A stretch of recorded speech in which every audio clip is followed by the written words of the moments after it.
Okay? And Rabbi Oshri, you mentioned Rabbi Oshri, right? Yeah. That's him, he's young here. That rabbi that wrote a big book, Annihilation of the Lithuanian Jewry, he was prisoner of this ghetto. Okay? And he describes all these problems. Okay? How to eat, for example, or is it possible to send a child to a Christian family, and so on. These are, my mind, Shelot without Shuvot. Okay. If I could just mention, yeah, of course, earlier, just to bring in, there was physical resistance in the Holocaust, but there weren't very many. There was, I think, an uprising in Babiari, if I remember correctly. There was an uprising, as we know, in Warsaw that was led by Mordechai Nedevich, who was, I think, about 23 at the time. And there were small ones. There was also the resistance that you mentioned earlier of the Greek Jews, the Sonderkommandos in Auschwitz. Sobibor was the one that I was thinking of. Right. And so that has been glorified, and to a degree it was also the kind of easier to sell in the secular Israeli setting, where we become used to a military and uprisings and that kind of thing, which is correct. But that's one focus. There's another focus, and Yulik has referred to it now, and that was spiritual resistance in the Holocaust, where people said that despite the circumstances that I'm in, I'm a Jew and I will die a Jew, and I will be, and this is an incredible thing, I will be as meticulous in my observance of my mitzvot, and my belief in Hashem will be as meticulous as it ever was before, no matter what my circumstance. There are hundreds of examples that we can give. One example is that there was a man in I think it was in Auschwitz, that had a pair of tefillin, and he would allow somebody to put on the tefillin if they gave him some of their bread. And people say, what a terrible guy. That to make out, so that somebody else can do a mitzvah of tefillin, that he took some of their bread. And they said, but what about looking at it differently? What kind of human being will give up a meager piece of bread to do the mitzvah? It's the way you look at it. Another beautiful story to talk about spiritual resistance is that one of the Shailot V'Tshuvot that Yulik mentioned just now was a chosid that came to Rabbi Ephraim Oshri, the Ephraim Tzadik Livrocha, who, as you heard, was the Rav in the Kovno ghetto, and I've got some of his trials that took at the time. He was asked the following question by Chosid. The Chosid said to him, my teeth have been kicked out by a Nazi guard because I was trying to steal potatoes outside the ghetto to bring them into the ghetto to feed my family. My teeth have been kicked out. Pesach is tonight. And we managed to make secretly some matzahs for Pesach. I can't chew the matzah because my teeth have been kicked out. I'm a chosid, and we don't eat gebrochs on Pesach. Gebrochs means that we don't put matzah together with any liquid in case there's a chashash that it might become from it. According to the non-Hasidim, we don't find it a problem once it's making matzah. And his shaila was, can I, for purposes of fulfilling the mitzvah tonight, soak my matzah in order to fulfill the mitzvah of matzah? And of course, Rabbi, she said, there's no question that you can. That's the kind of shaila that he was being asked. Not why me, not where's Hashem, not is it important to keep the mitzvah of Pesach, but I've been keeping a chumrah and I'm not going to deviate from it unless a Rav gives me a tzach, that was part of the spiritual resistance. I will only add that we will have a brilliant example of spiritual resistance, and we'll stand in Vilna near the building of the former ghetto theater. And another question that was asked was, can I say Kaddish for a non-Jew that saved my life? What did he answer? Yes. Here, you see on your left here, it is an example of a room in the ghetto. So, first glance, not so bad, right? Not so bad. But do technical thing. Put here 10 people, okay? And you will have another picture. Now, the bad side of this room, it is very hard to speak because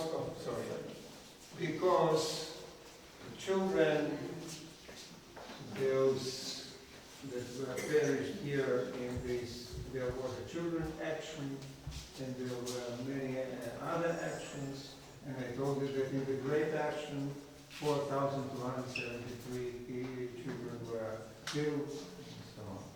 So, if you don't mind, I won't speak about this. It's too hard. Well, let's here. This is the Great Action. You see, October 28, 29.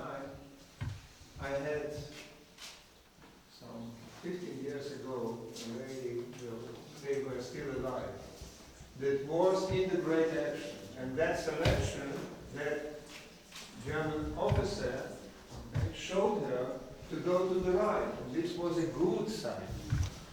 But her mother and her Bobbe and somebody else were sent to the left. And she wanted to be with her family.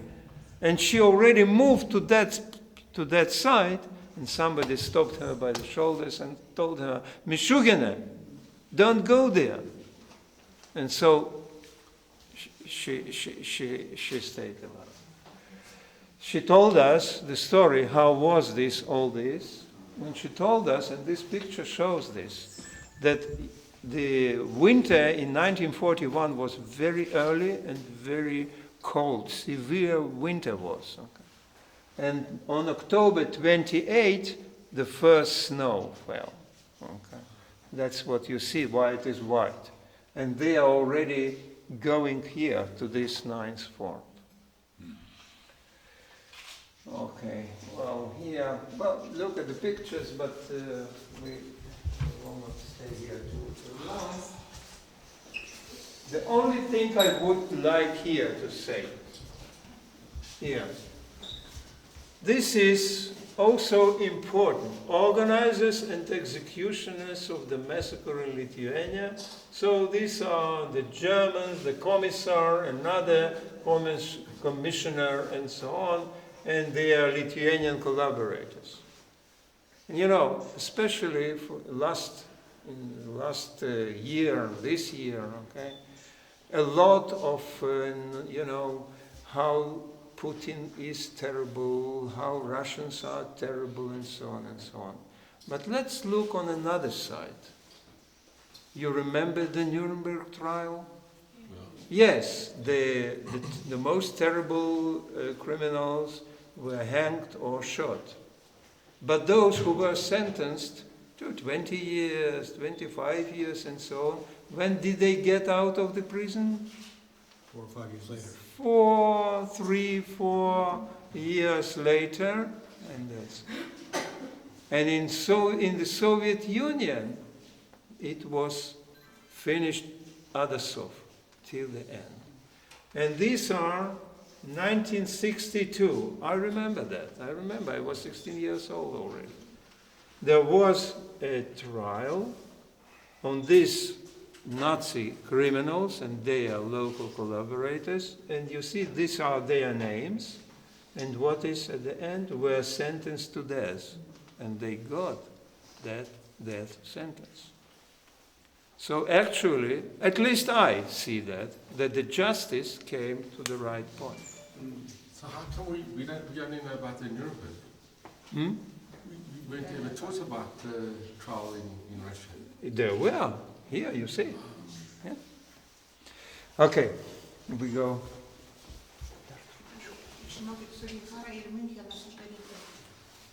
Gerai, su gitara mums kaip tik nereikia, kadangi mes rytoj einame su gitara, mes tik čia dar trupučiuką. Ačiū labai. Ačiū labai.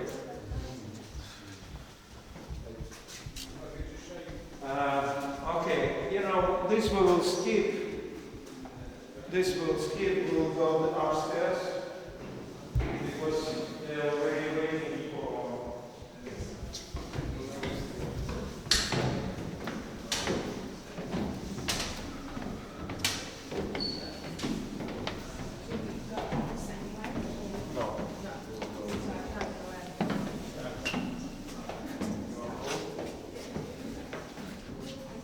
Watch this step here. Yeah.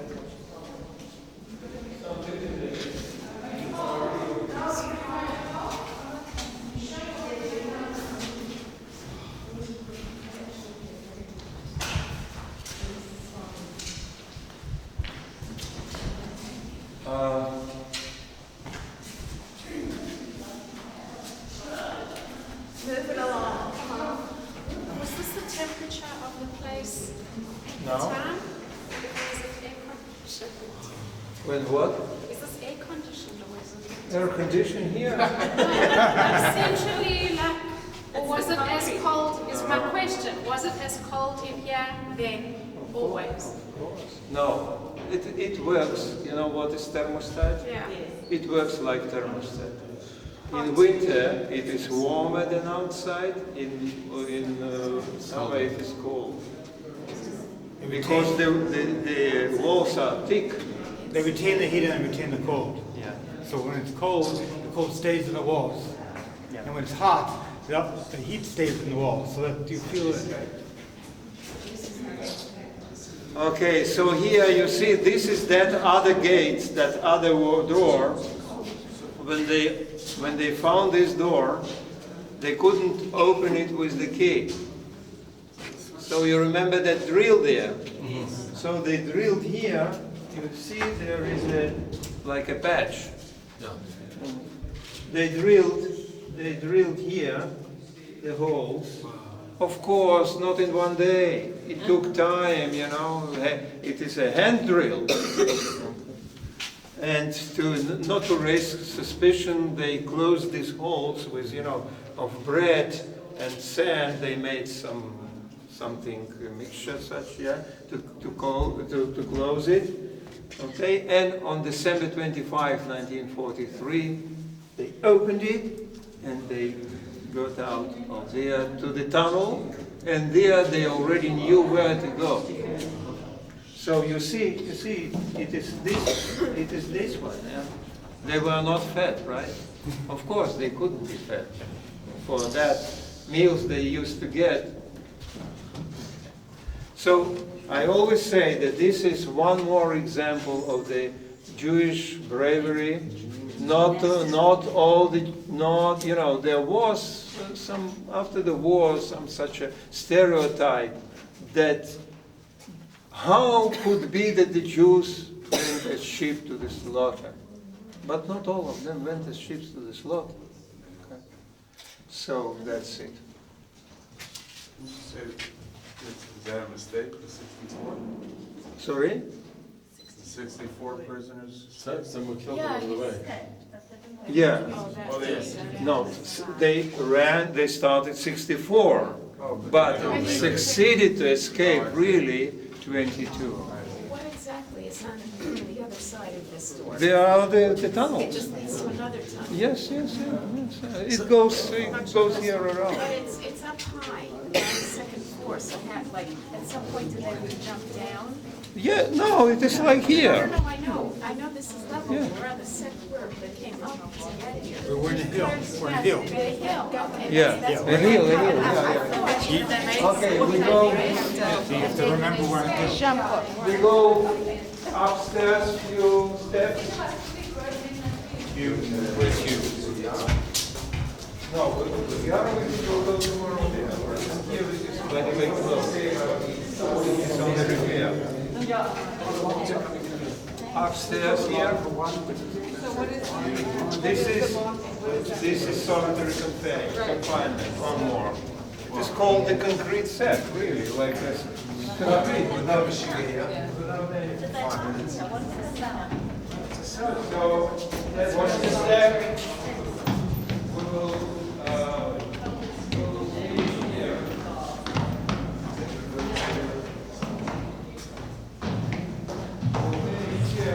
Tomorrow we'll visit the Sugihara house and speak there, so we'll speak about today about Sugihara. Yes. He resided in Kovno. But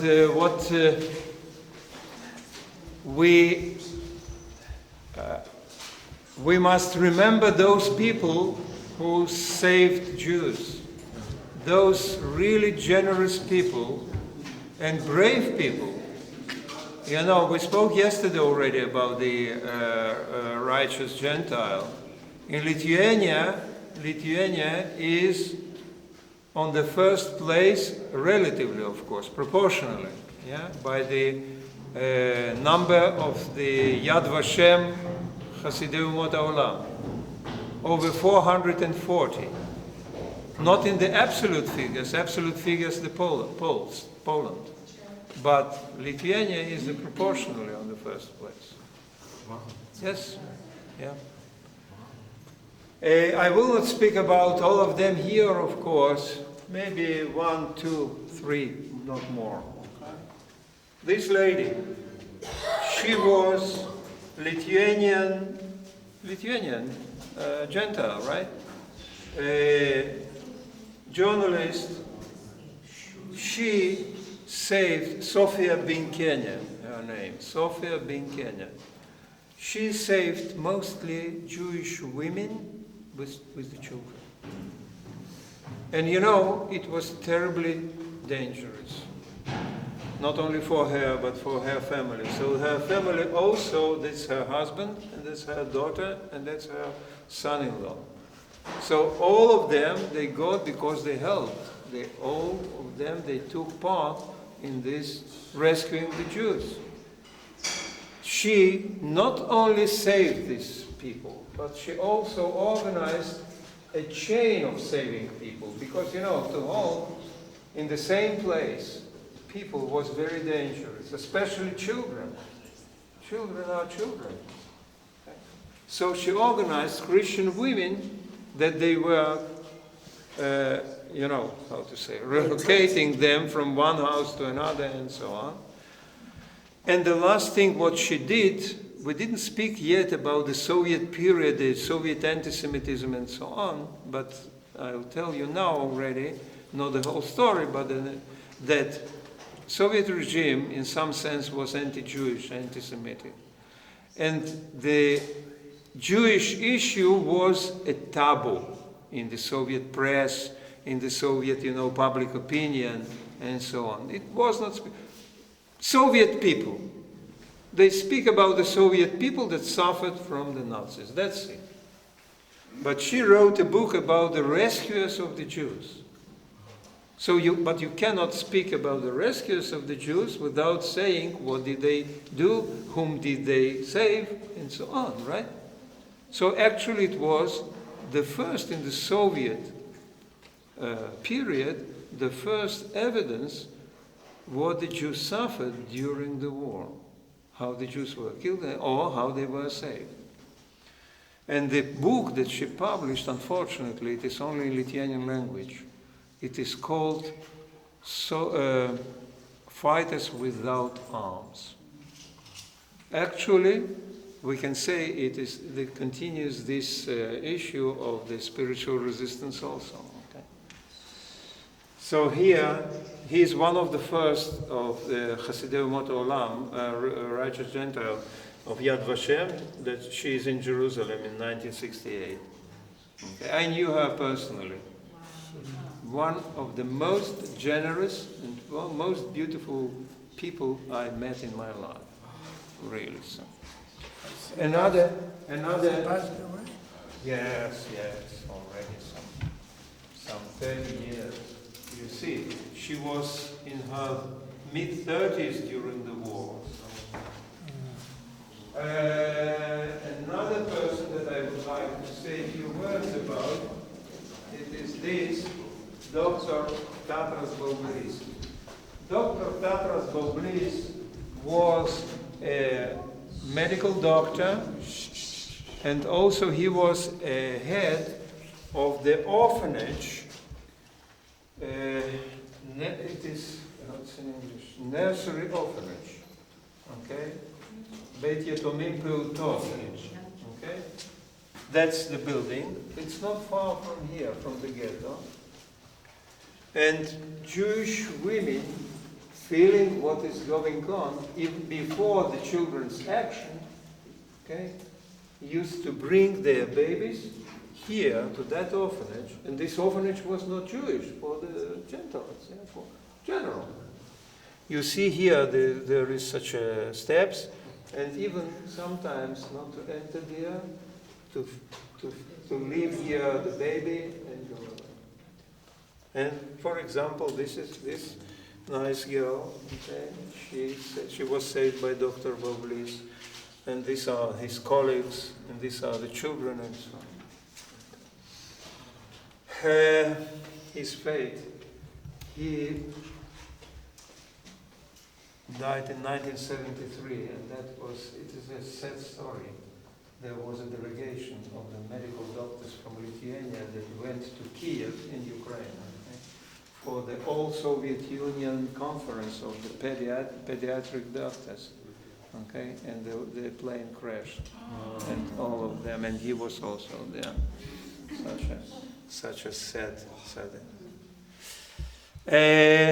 Lithuanian singer, famous Lithuanian tenor, Kipras Petrauskas, he saved this girl, Dana Pomerans.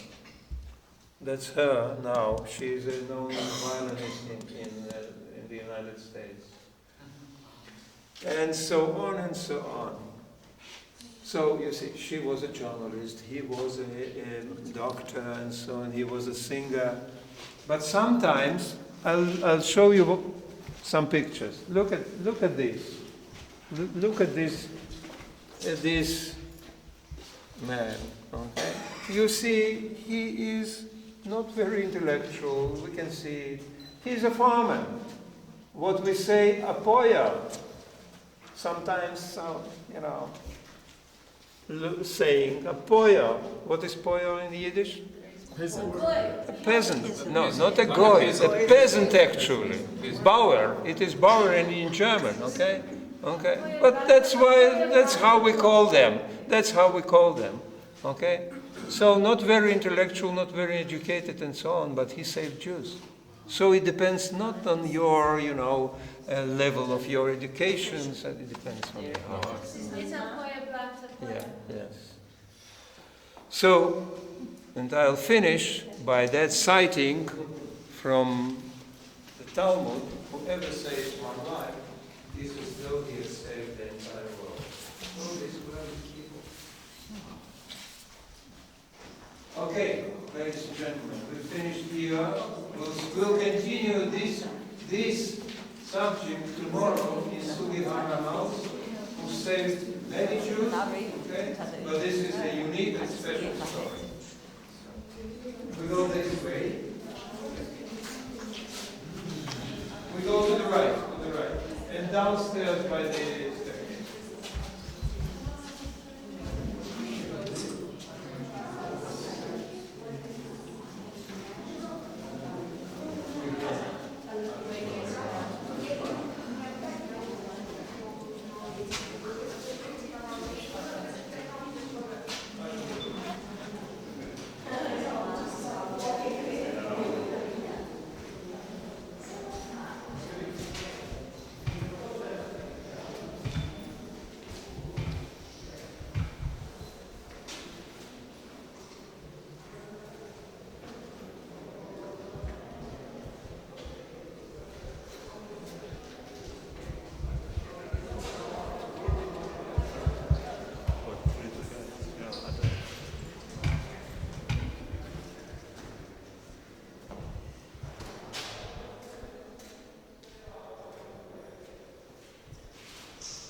survived the Holocaust and moved to Paris.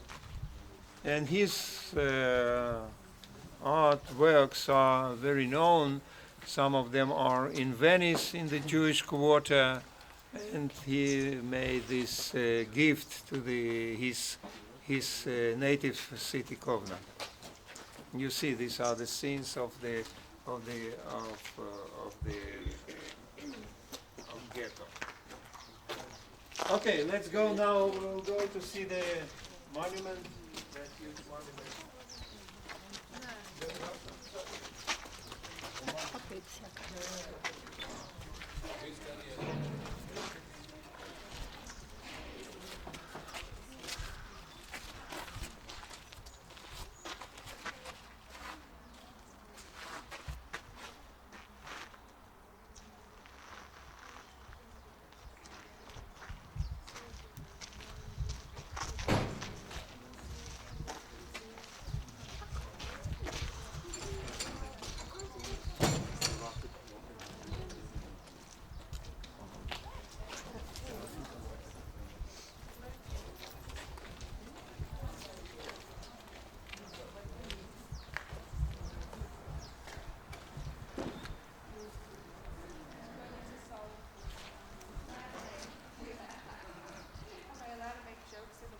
You see that plug in the foot?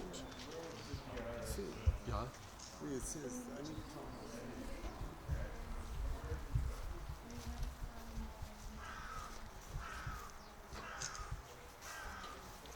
The crow.